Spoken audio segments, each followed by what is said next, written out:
اللہ تعالیٰ نے ہم پر یہ فضل فرمایا ہے کہ ہمیں اللہ نے عظمتوں والے محبوب عطا فرمائے۔ نبی پاک صلی اللہ تعالیٰ علیہ وسلم کا علم بھی بڑا عظیم ہے، حضور کے معجزات بھی بڑے عظیم ہیں، کمالات بھی بڑے عظیم ہیں، فضائل، شمائل، خصائل۔ حضور کو اللہ تعالیٰ نے جس زاویے جس سمت سے عطا فرمایا ہے تو عظیم ہی بنایا ہے، لیکن قرآن مجید میں ارشاد فرمایا کہ وَإِنَّكَ لَعَلَىٰ خُلُقٍ عَظِيمٍ، محبوب بے شک آپ کے اخلاق بھی بڑے ہی عظیم ہیں، آپ عظیم خلق پر ہیں، عظیم اخلاق کے مالک ہیں۔ ایک ہوتی ہے خلق، ایک ہوتا ہے خلق۔ خلق کہتے ہیں انسان کی ظاہری تخلیق کو، اس کی ظاہری خد و خال کو، صورت کو، اور خلق کہتے ہیں اس کے باطنی اوصاف کو، اس کی سوچ کو، اس کی نرم دلی کو، اس کے اچھے جذبات کو، اس کے خلوص کو، اس کی عاجزی کو، اس کی محبت کو، اس کے باطن کے اندر جو لوگوں کے لیے اچھے جذبات ہوتے ہیں، اس کو خلق کہتے ہیں۔ اللہ تعالیٰ نے حضور کو جو خلق عطا فرمائے وہ بڑے ہی عظیم عطا فرمائے۔ نبی پاک علیہ الصلاۃ والسلام کے اخلاق کے اندر جو کمالات تھے وہ ذرا انفرادی تھے۔ ہمارا آج جو سب سے بڑا مسئلہ ہے وہ نہ اقتصادی ہے نہ معاشرتی ہے، ہمارا سب سے بڑا مسئلہ اخلاقی مسئلہ ہے۔ قومیں، ملتیں، قبیلے جب اخلاق چھوڑ جاتے ہیں اور جب وفاداری چھوڑ جاتے ہیں اور جب عظمت کردار چھوڑ جاتے ہیں تو وہ خود بخود بیک ہونے لگتے ہیں، وہ پیچھے ہٹنے لگتے ہیں۔ بہت سارے لوگ بام عروج پر ہوتے ہیں، آگے نکلتے ہیں، لیکن اپنی اخلاقی کمزوریوں کی وجہ سے وہ پستیوں کی طرف سفر شروع کر دیتے ہیں۔ انسان کے لیے سب سے زیادہ ضروری یہ ہوتا ہے کہ وہ اخلاقی مضبوطی اپنی طبیعت میں پیدا کرے۔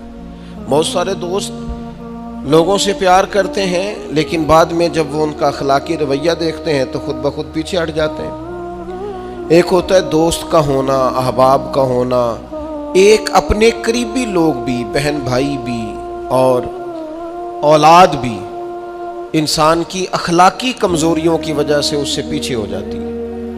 جب تک رویے میں، مزاج میں اخلاقی بلندی پائی جاتی ہے، نبی پاک صلی اللہ تعالیٰ علیہ وسلم نے فرمایا تم میں سے بہترین مسلمان وہ ہے جس کے اخلاق زیادہ اچھے ہیں، جس کی عادات زیادہ عمدہ ہیں، جو عظمت کردار کا حامل ہے۔ مزاج میں وفاداری ہونی چاہیے، مزاج میں خیر خواہی ہونی چاہیے۔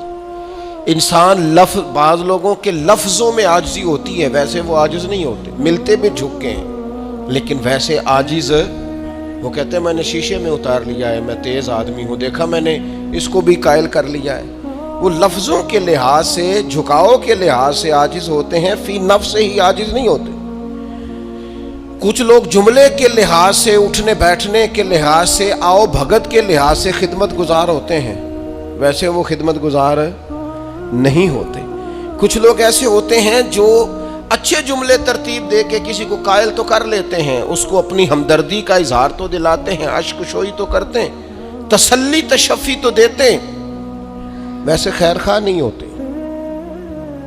ویسے وہ بڑی اچھی دھیمی باتیں کر کے کہیں گے کہ یار کوئی مسئلہ نہیں، تو پریشان نہ ہو، تو ٹینشن نہ لے، میں تیرے ساتھ ہوں، پر نہیں نہ ساتھ ہوتے یار۔ زندگی میں وہ عجیب لمحہ تھا، وہ میرے ساتھ تھا پر میں تنہا تھا، ساتھ ہی تھا بندہ پر میں لوگوں کے ہجوم میں بھی اکیلا ہی تھا۔ اپنے اخلاقی رویے میں، خلق میں، مزاج میں، یعنی ڈھل جائے طبیعت انسان کی، اس کے رویے عمدہ ہو جائے اور یہ کام کشید نہ کرنا پڑے اسے۔ ہمارے علماء نے لکھا ہے خلق کا معنی یہ ہے کہ اچھے کام کرنے میں تکلیف نہ اٹھانی پڑے، خلق کا معنی یہ ہے کہ اچھے کام خود بخود بندے سے ہونے شروع ہو جائے، وہ خود بخود اچھے کاموں کی طرف اس کی طبیعت مائل ہو جائے، توجہ ہو جائے، اس کا مزاج بن جائے۔ یہ کب ہوتا ہے؟ کس وقت ممکن ہوتا ہے؟ جب آپ ہر وقت کی اخلاقی بلندی حاصل کرتے ہیں۔ نبی پاک صلی اللہ تعالیٰ علیہ وآلہ وسلم کا ایک طریقہ تھا کہ حضور کے مزاج میں اخلاق۔ بعض لوگ ایسے ہوتے ہیں جو بعض اوقات ایسی حرکت کرتے ہیں، ہوتے ہیں لوگ جو ایسی حرکت کرتے ہیں کہ سخت رد عمل کی ضرورت ہوتی ہے۔ بندے کا دل کرتا ہے نرا ڈانٹے نہ، ڈنڈا بھی پکڑ لے، کرتے ہیں بعض اوقات بات دوست ایسے کام۔ اور پھر ایک اور بڑا خطرناک رویہ ہوتا ہے۔ آپ کو پتہ ہے اسلام نے سب سے زیادہ ناپسند کسے کیا؟ غیبت کو۔ آپ کسی کے خلاف، کسی کے قبیلے گھر کے خلاف کسی کونے میں کھڑے ہو کے بات کریں، پہنچانے والے پہنچا دیتے ہیں۔ جو مزے لے کے سنتا ہے وہ مزے لے کے پہنچاتا بھی ہے، یہ پکی بات ہے۔ جس نے آپ کو ٹائم لیا ہے نا وہ پہنچائے گا بھی۔ آپ کی اخلاقی کمزوری نظر آ جائے گی، واضح ہو جائے گی۔ آپ سامنے والے، اچھا کچھ لوگ وزادار ہوتے ہیں، انہیں پتہ چل جاتا ہے بندہ ٹھیک نہیں، لیکن پھر بھی وہ قبول کریں تو اس کا مطلب ہے وہ بندہ اعلیٰ ظرف ہے جس نے رکھا ہوا ہے۔ تو یہ سمجھتے میں چلاک ہوں، میں اپنی تیزی کے ساتھ گزارا کر رہا ہوں، وہ اعلیٰ ظرف ہے جس نے اتنا کچھ پتہ ہونے کے باوجود بھی تیرے لیے کوئی لفظ، وہ بندہ با اخلاق ہے، با مروت ہے، وفادار ہے، وفادار ہے۔ تو میرے عزیز، نبی پاک علیہ الصلوۃ والسلام نے ان اخلاق کی طرف ہماری توجہ دلائی ہے جن میں لوگ بچتے نہیں کہ یہ کام میں نے نہیں کرنا، مجھے کیا لگے، میرا کیا لینا دینا۔ مثلاً ایک تاجر تھا حضور کے زمانہ نور میں، وہ پھلوں کی تجارت کرتا تھا، مشکاۃ شریف میں موجود ہے۔ کسی وجہ سے اسے نقصان ہو گیا۔ تو انسان جب تجارتیں کرتا ہے، زندگی گزارتا ہے، تو جہاں اسے نفع ملتے ہیں وہاں کہیں کہیں اسے خسارے بھی ملتے ہیں۔ تو الگ بات ہے کہ ہم صرف نفعوں کے قائل ہوتے ہیں، خساروں کے قائل ہی نہیں ہوتے۔ وہ تاجر تھے، پھلوں کے تاجر تھے، بڑی اچھی تجارت کرتے تھے، کسی وجہ سے نقصان ہو گیا۔ اب وہ حضور کی بارگاہ میں آئے۔ ہمارے ہاں یہ ہوتا ہے کہ لوگ کہتے ہیں میرا کیا لینا دینا، بلکہ اگر کوئی بندہ اس طرح کا مسئلہ حل بھی کرا رہا ہو تو کہنے حضرت صاحب تو آڈا نہیں ہے کام۔ اس تاجر نے اس بارگاہ میں آ کے کہا جہاں جو آ جاتا ہے ہمیشہ بامراد ہی جایا کرتا ہے۔ یا رسول اللہ صلی اللہ تعالی علیہ وسلم، میں پریشان ہو گیا ہوں۔ اور پہلے جب آدمی مالدار ہوتا ہے تو دائیں بائیں رش بھی ہوتا ہے، اور جب اس طرح کے حالات ہو جائیں تو وہ جو بڑے قریبی ہوتے ہیں وہ بھی کئی دفعہ ساتھ چھوڑ جاتے ہیں۔ ساری عمر ہی آٹا گد ہے تے لکھاں کیتے پیڑے، اب وقت آیا ہی تے محمد بخشا کوئی نہیں ہوں بیٹھا نیڑے۔ لوگ نکل جاتے ہیں، کمزور پڑ گیا بندہ بیچارہ۔ حضور کی بارگاہ میں عرض گزار ہوا یا رسول اللہ تکلیف میں ہوں۔ تاجر تھا، پھلوں کی تجارت کرتا تھا اور مشکات میں موجود۔ نبی پاک علیہ السلام نے دعا بھی فرمائی، کرم نوازی بھی فرمائی، رحمت بھی فرمائی، عطائیں بھی فرمائی، لیکن حضور نے نہ صحابہ سے فرمایا سارے مل کے اپنے بھائی کی مدد کرو۔ تھوڑے پیسے کسی نے دیے، تھوڑے کسی نے دیے، تھوڑے کسی نے دیے، مل کے۔ اور ایسے لوگوں سے جو لوگ بڑے اس کام کے لیے ہر وقت ذہنی طور پر تیار رہتے تھے، ان لوگوں سے کہا اس کے ساتھ چلو، لیکن اس کا قرضہ ابھی بھی جتنا چڑھ گیا تھا اتنے پیسے جمع نہیں ہوئے تھے۔ اللہ کرے میں آپ کو سمجھاؤں، یہ بھی اخلاقی بلندی والا کام ہے کہ کسی شخص کی کمزوری میں اسے اٹھانا، گرتے ہوئے کو سنبھالنا، پھسلنے والے کو سہارا دینا، بکھرنے والے کو بکھرنے سے بچا لینا، ٹوٹنے والے کو ٹوٹنے سے بچا لینا، پریشان ہو جانے والے کو سمیٹ لینا۔ اللہ کے پیارے رسول صلی اللہ تعالی علیہ وسلم نے فرمایا اپنے بھائی کی مدد کرو۔ لوگوں نے مدد کی، لیکن اس حد تک اس کے پاس پیسے نہ ہوئے جتنا اس کا قرضہ تھا۔ اب حضور نے ان لوگوں کو بلایا جن کے اس نے پیسے دینے تھے، اور پیسے دینے والوں سے کہا کہ اس کے پاس اتنے ہیں، اتنے لے لو، اور چلو تم بھی کچھ نیکی کرو، کچھ لے لو کچھ چھوڑ دو۔ یہ کون کرا رہا ہے؟ رحمت للعالمین نبی۔ اور ہمارا جب کوئی بندہ اس طرح الجھ جاتا ہے پھر تو وہ ساڑھا لگتا ہی کچھ نہیں نا۔ اتنے دنوں تک نہ رشتہ داری ہوتی ہے، نہ دوستی ہوتی ہے، نہ تعلق۔ وہ تیری آنکھ ہو یا سنگ ملامت کی چبھن، کون پہنچا ہے میرے درد کی گہرائی تک؟ دور شہرت میں تو یاروں نے کیا یاد بہت، پر ساتھ آیا نہ کوئی کوچے رسوائی تک۔ جب حالات خراب ہوتے ہیں تو سب سے پہلا کام یہ ہوتا ہے میرا تعلق کوئی نہیں، اور جب ٹھیک ہوتے ہیں تو پھر بڑی لمبی رشتہ داری نکلتی ہے، اوہ ہو کہتے ہیں وہ بڑی دور کے میرے قریبی تعلقات ہیں، بڑا دور کا رشتہ ہے، میرا بڑا قریبی لین دین ہے، تو بڑی عمدگی سے لوگ بڑی دور شہرت میں تو یار ہونے کی یاد بہت، پر ساتھ آیا نہ کوئی کوچہ رسوائی تک۔ جو عرض کرنے جا رہا ہوں اس پر آپ نے زیادہ غور کرنی ہے کہ اگر کوئی آدمی گر رہا ہو تو گرتی دیوار کو دھکا نہیں دینا، اسے سنبھالنا ہے۔ اس شخص کو وہ یار حالات ہو جاتے ہیں اوپر نیچے، انسان کمزور پڑ جاتے ہیں، راہ چلتے چلتے کئی دفعہ گاڑی کا صرف پیٹرول ہی ختم نہیں ہوتا، جو مفت میں پانی ملتا ہے کئی جگہوں پہ وہ بھی ختم ہو جاتا ہے، اور قریب قریب اس کی بھی کوئی شناخت نہیں ہوتی۔ کئی دفعہ صرف اور صرف پیٹرول کا مسئلہ ہی نہیں ہوتا، وہ جو 20 روپے میں ہوا ٹائر میں بھری جاتی ہے کئی جگہوں پہ وہ بھی نہیں ملتی۔ تو تسلی کے لیے اخلاقی رویہ یہ ہونا چاہیے کہ اگر کوئی بندہ کہیں کمزور پڑ رہا ہے، گر رہا ہے، تو اس کی اس کمزوری پر اسے تھاما جائے، اس کی حوصلہ افزائی کی جائے، تسلی دی جائے۔ لیکن ہمارا یہ نہیں ہوتا۔ میں اکثر کہتا ہوں دوستوں سے کہ جو آدمی اپنے گھر کی تیسری منزل شروع کرتا ہے نا، تیسرا لینٹر ڈالتا ہے، اسے سارے جا کے انہیں پائیا کو کم ہو جاتے دسی بھئی ہونے کیوں دسنا ہے، مالدار آدمی ہے تیسرا لینٹر ڈال رہا ہے، لیکن وہ بیچارہ غریب آدمی جو بالے ڈال رہا ہے اور لکڑی کی چھت ڈال رہا ہے، وہ اگر کسی سے جا کے کہتا ہے نا تھوڑی امداد کرا دے میرا کام رک گیا، تو کہتے ہیں آپ نے پہلے بتانا تھا، اب تو نہیں نا، مطلب وہ تو بڑی پرانی بات تھی، وہ تو میں نے بانٹ دیا، رمضان میں بڑا کر دیا، فلانی جگہ بڑا۔ یہ لہجہ درست، یہ اخلاقی رویہ نہیں۔ درد دل اور چیز کا نام ہے، خیر خائی اور چیز کا نام ہے۔ وہ کسی نے کہا تھا کہ پلا کر گرانا تو سب کو آتا ہے، مزہ تو تب ہے کہ گرتوں کو تھام لے ساکی۔ کوئی گر رہا ہو اس کا بازو پکڑنا، اس میں مزہ ہے، اس میں لطافت ہے، اس میں حسن ہے۔ اور ایک دوسرا اخلاقی رویہ جس کی بہت زیادہ ضرورت ہے، جو ہمارے زیادہ ساتھ ہوتے ہیں نا، غلطیاں بھی انہوں نے ہی کرنی ہوتی ہیں، جو آپ کے ساتھ نہیں انہیں آپ کو معاف بھی نہیں کرنا پڑتا۔ معاف کسے کرنا پڑتا ہے؟ جو اپنے معاف کسے کرنا پڑتا ہے؟ اپنے خادم کو۔ اگر آپ آفیسر ہیں تو اپنے ملازم کو۔ معاف کسے کرنا پڑتا ہے؟ اپنے بہن بھائیوں کو، رشتہ داروں کو، اہل خانہ کو۔ معاف کسے کرنا پڑتا ہے؟ اپنے شاگردوں کو، ارادت مندوں کو، دوست احباب کو، اپنوں کو معاف کرنا ہوتا ہے۔ کسی کے ساتھ آپ کا لین، کئی دفعہ دوست آ جاتے ہیں، میں عمرے پہ جا رہا ہوں، کوئی غلطی ہوئی تو معاف کر دینا، تو میں کہتا ہوں مجھ سے آپ کیا معافی مانگیں گے، آپ ادب سے مل کے چلے جاتے ہیں۔ جن کے ساتھ آپ کا اٹھنا بیٹھنا ہے ان سے معافی مانگیں۔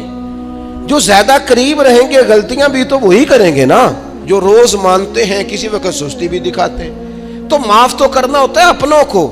ایک خاص بات کروں آپ سے، بیٹیوں کو معاف نہیں کرنا پڑتا، معاف بہو کو کرنا پڑتا ہے۔ کر کے تو دیکھو نا یار، ایک معیار ہے بیٹی کے لیے، وہ بیاہ کے کسی جگہ گئی ہے، اس کی شکایت آئی ہے، تو ہمارا جواب یہ ہے کہ ابھی بچی ہے، سیکھتے سیکھتے سیکھ جائے گی۔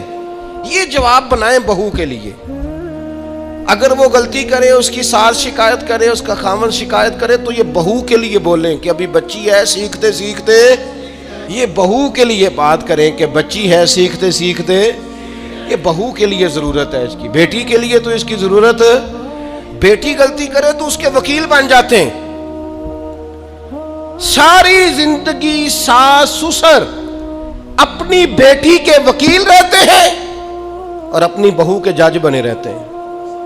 اس کے لیے فیصلے سناتے ہو، اس کی وکالت کرتے ہو، یہ بیٹی نہیں کسی کی، اس کے جج بن گئے ہو، اس کے حق میں فیصلوں کا اعلان ہے، اس کے لیے وکالتوں کا اعلان ہے۔ چھ معنی دار مسلمان کا یہ اخلاقی رویہ نہیں ہوتا۔ نبی پاک علیہ الصلوۃ والسلام نے ہمیں سبق دیا ہے، جو قریب رہنے والے ہیں انہیں تو معاف کرنا ہے، دوسرے کو تو معاف کرنا ہی نہیں پڑتا۔ اپنوں کو ہی تو معافی کی ضرورت ہوتی ہے، چونکہ اپنوں نے ساتھ رہنا ہے۔ حضرت انس بن مالک رضی اللہ تعالیٰ عنہ یہ بڑے خوش نصیب خوش بخت انسان ہیں۔ کہتے میری اماں خود مجھے حضور کی بارگاہ میں چھوڑ گئی تھی کہ یا رسول اللہ یہ آپ کی خدمت کرے گا۔ کہتے میں نے 10 سال حضور کی نوکری کی ہے، نبی پاک نے کبھی اوف بھی نہیں کہا۔ بلکہ بخاری مسلم میں ایک انوکھی بات موجود ہے، فرماتے مجھے ایک دن حضور نے فرمایا جا یہ کام کر کے آ۔ کہتے میرے دل میں یہی تھا کہ فوراً جاؤں گا. اسی طرح لفظ موجود ہیں, میرے دل میں تھا جاؤں گا, کر کے آؤں گا. حضور نے فرمایا کر کے آ. دل میں پکا ارادہ تھا جاؤں گا, لیکن اپنی زبان سے میں نے کہا حضور میں نے کوئی نہیں جانا. یہ کیوں بات کی؟ یہ ذرا لاڈ کے ساتھ کی, یہ ذرا ناز کے ساتھ کی, یہ ذرا نا محبت کے ساتھ کی, یہ ذرا حضور جو پیار کرتے تھے نا اس پیار کو سامنے. حضور میں نے نہیں جانا, تو کہتے ہیں حضور تھپکی دے کے, یہ غلام سے بات ہو رہی. حضور فرمانے لگے چل نہ, تجھے کہا ہے نہ جا کر کے آ. کہتے میں چلا گیا, اسی ارادے سے گیا تھا جاؤں گا, لیکن رستے میں جب میں گیا تو بچے کھیل رہے تھے, میں نے بھی کھیلنا شروع کر دی. کھیل رہا ہوں, دیر ہو گئی. حضور نے بھیجا تھا کسی کام. اب جب زیادہ دیر ہوئی تو کریم گھر سے نکلے, اور جب حضور نے مجھے دور سے دیکھا اور مجھے کریم کے آنے کا پتہ چلا تو اب میں ڈرا. اب میرا انداز بڑا جدا گانا ہو گیا چونکہ حضور نے بھیجا تھا. یہ تو خادم کی بات ہے نا. سچی گل دسیا جی, اپنا منڈا بھی کدے نہ جائے تے تینوں میں کلیا سی, تو گیا کیوں نہیں؟ ناراض نہیں ہونا آپ نے, لیکن چلو بچہ ہے, کسی وقت دیر سویر بھی ہو ہی جاتی ہے, کیوں اتنی سختی کرتے ہیں؟ حضرت انس بن مالک کہتے ہیں جب حضور کو آتے دیکھا تو میں پوری طرح ڈر گیا, لیکن قریب محبوب جب میرے قریب آئے اور مجھے ڈرا ہوا دیکھا نا, تو پھر رحمت للعالمین محبوب کی رحمت کا بادل چھایا, اور جب حضور بس وہ ہنس گئے اور میرا کام بن گیا. بس کریم تھوڑی دیر ہوئی, ایک آیا کالیاں زلفاں والا, ایویں دو کڑیاں میرے من وچ رکیا تے کر گیا نور اجالا. بات بن گئی, بات طبیعت ٹھنڈی ہو گئی. تو حضور فرمانے لگے میں نے کہا تھا جاؤ, گئے نہیں. اب جب حضور مسکرا گئے تو بات ہی ختم ہو گئی. یا رسول اللہ صلی اللہ علیہ وسلم جانے لگا ہوں. تو حضور نے پھر شروع سے بات شروع کر دی, حضور جانے لگا ہوں. فرمایا جا دوڑ کے آ, پھر جو کہا تھا وہ کر کے آ. لیکن وہ بیچ میں جو دیر ہوئی تھی, وہ جو لیٹ ہوئی تھی, اور جو میں کہہ کے آیا تھا میں نے نہیں جانا, حضور نے اس بات پر مجھ سے کوئی سختی نہیں کی. میرے عزیز, اپنوں نے تو غلطی کرنی ہے, معاف کس کو کرنا ہے؟ اپنوں کو. لیکن ہم نے باہر ساری دنیا کو معاف کر دیا, اپنوں کو ہم معاف کرنے کو تیار نہیں. اپنوں کو معاف کرنا ہے, اپنوں سے درگزر. اور پھر آپ اگر کوئی دینی تعارف رکھتے ہیں, آپ نمازی ہیں, آپ حاجی صاحب ہیں, آپ بزرگ ہیں, آپ شیخ ہیں, تو پھر تو آپ کے اخلاق میں اور زیادہ وسعت ہونی چاہیے. جیسے جیسے بندے کی عمریں بڑھتے جائیں نا, ویسے ویسے اسے میٹھا ہونا چاہیے, کڑوا نہیں ہونا چاہیے. جیسے جیسے اس کی تسبیح بڑھتی جائے ویسے ویسے اس کا لہجہ بھی وسیع ہونا چاہیے. اس کے مزاج کے اندر دینی اگر آپ تعارف رکھتے ہیں تو پھر تو آپ کو, میں آپ سے عرض کروں, میں کئی دفعہ دوستوں سے شکوہ کرتا ہوں, میں کہتا ہوں یار ہم تو جو کہنا چاہتے ہیں وہ بھی نہیں کہہ سکتے. ہم تو سونا چاہتے ہیں, ڈھب سے سو نہیں سکتے, ڈھونڈتے پھرتے ہیں جگہ ملے کوئی آرام کرنے کو. کیوں؟ اس لیے کہ دینی تعارف رکھتے ہیں. آپ نے وہ دعویٰ ہی نہیں کرنا تھا, یہاں تے چٹی چادر لا دے نا کڑیے تے پین فقیران دی لوئی, چٹی چادر تے پھر داغ لگیندا ہی تے لوئی نو داغ نہ کوئی. جب آپ کا دعویٰ ہے کہ ہم نے کام کرنا ہے اور بڑی اوپر والی سطح پہ کرنا ہے, تو پھر آپ آرام ڈھونڈتے پھریں, پھر آپ قرار ڈھونڈتے پھریں. تو یہ تو دو باتیں ہو گئی. ایک بات کرنی پڑے گی, دینی تعارف رکھنے والے آدمی نے اگر اس نے دین سکھانا ہے اپنے بچوں کو, اپنے گھر والوں کو, تو حسن اخلاق سے سکھائے گا. وہ اگر ڈنڈا پکڑ لے ہر وقت, سختی بھی کریں جہاں ضرورت ہو, لیکن اگر اس کا لہجہ ہی ہمیشہ کے لیے تلخ ہو جائے گا تو وہ کبھی بھی دین سکھانے میں کامیاب. انسان بہت سارے دینی غلطیاں کرتے ہیں. میں بہت سارے لوگوں کو دیکھتا ہوں, وہ اس طرح تنقید کر رہے ہوتے ہیں جیسے انہوں نے پہلے اسے پورا درس نظامی پڑھایا ہے, اصول پڑھائے ہیں, تو اب غلطی کر رہا ہے تو تنقید کر رہے ہیں. بھئی عام آدمی ہے, اس سے غلطی ہوگی. بڑی اہم بات بھی, بہت بڑا آدمی بنیادی بات سے بھی کسی وقت ناآشنا ہو سکتا ہے, لیکن آپ کے لہجے میں سختی ہے, آپ بات کرتے ہیں تو تلخ کرتے ہیں. آپ سے کوئی دینی کلام کیا جاتا ہے تو آپ سخت ہیں. دینی لوگوں کو چاہیے کہ وہ دین سکھائیں تو اس میں بہت زیادہ اخلاق کا خیال رکھیں. غلطیاں کریں گے لوگ. اگر آپ عالم ہیں اور آپ کے پاس کوئی دینی معلومات ہیں تو پھر آپ کو اس کی خوبصورتی کا بھی پتہ ہونا چاہیے. آپ نے حضرت معاویہ بن حکم رضی اللہ تعالیٰ عنہ کہتے ہیں میں نے حضور کی مسجد شریف میں نماز پڑھی تو ایک شخص کو نا چھینک آئی, یہ بھی بخاری مسلم میں موجود ہے. تو میں نے نماز میں کہہ دیا یرحمک اللہ، یہ چھینک آنے کا جواب ہوتا ہے، میں نے یہ نماز میں ہی کہہ دیا. تو بہت سارے لوگ مجھے گھورنے لگ گئے، کچھ نے اپنے ہاتھ بھی مارے زانوں پر کہ یہ کیا کر رہے ہو، نماز میں بول رہے ہو. فرماتے ہیں نماز مکمل ہوئی اور یہ لفظ ہیں حضرت معاویہ بن حکم رضی اللہ تعالیٰ عنہ کے، فرمانے لگے قسم اللہ کی میں نے حضور سے بہتر سمجھانے والا نہ پہلے کبھی دیکھا ہے نہ بعد میں کبھی دیکھا. فرماتے ہیں نہ حضور نے مجھے مارا نہ ڈانٹا، بلکہ جس طرح ایک بچے کو گویا ٹریٹ کیا جاتا ہے، سمجھایا جاتا ہے. حضور فرمانے لگے اللہ کے بندے نماز میں کوئی اور بات نہیں کرنی چاہیے، صرف اللہ کی تسبیح پڑھنی چاہیے، اس کے اسماء کا ذکر کرنا چاہیے یا قرآن پاک پڑھنا چاہیے. نماز میں کوئی اور کلام کرنے کی اجازت نہیں ہے. ہمارے ہاں لوگ دینی مسئلہ سمجھاتے ہیں تو اتنا ان کے مزاج میں تلخی ہوتی ہے بعض اوقات، اللہ ماشاءاللہ. کچھ لوگوں کی طبیعت اتنی کرخت ہوتی ہے، بچہ نماز پڑھ رہا ہے اور حاجی صاحب اس کے ساتھ کھڑے نماز پڑھ رہے ہیں، لیکن وہ اس کو کھڑا کر رہے ہیں تو یوں کندھے سے ہلا کے تینوں آج تک نہیں پتا نماز ہے کہ یہ آپ دین سکھا رہے ہیں. یہ اخلاقی رویہ دین سکھانے کا، یہ لب و لہجہ دین سکھانے کا. قطعاً ایسا کوئی کام نہ کریں. میں تو یہ مدارس کے اساتذہ سے بھی کہتا رہتا ہوں، میں کہتا ہوں نبی پاک نے کبھی کسی کو نہیں مارا. آپ بچوں کو ڈانٹیں، کریں کچھ، لیکن وہ رویہ آپ اختیار نہ کریں جس کی دین اجازت نہیں دیتا. تو اخلاقیات میں ان چیزوں کا ضرور خیال کریں. ایک روایت اور عرض کر دوں آپ کو. حضرت جابر ابن عبداللہ رضی اللہ تعالیٰ عنہ فرماتے ہیں میرے والد احد میں شہید ہو گئے تھے، میرے ذمے بہنوں کا بوجھ بھی تھا اور قرضہ بھی تھا. اللہ کے محبوب علیہ السلام نا مختلف انداز میں میرے اوپر کرم نوازیاں فرماتے. نوازنے کا طریقہ، آپ نہ کسی کو نوازیں بہانے سے. میں نے بعض بزرگوں کو دیکھا ہے کسی بچے کو ادارے میں خانقاہ میں کمزور دیکھتے، وہ سریلا بھی نہیں ہے، اسے کہتے چل پتر نعت سنا، وہ نعت سنا رہا ہے تو اسے نذرانہ دے رہے ہیں. چل بیٹے تلاوت سنا، چل تقریر سنا، کسی بھی طریقے سے اس کو تسلی ہو رہی. اور اس طرح کا رویہ نہ اپنایا جائے کہ وہ مانگنے والا بن جائے.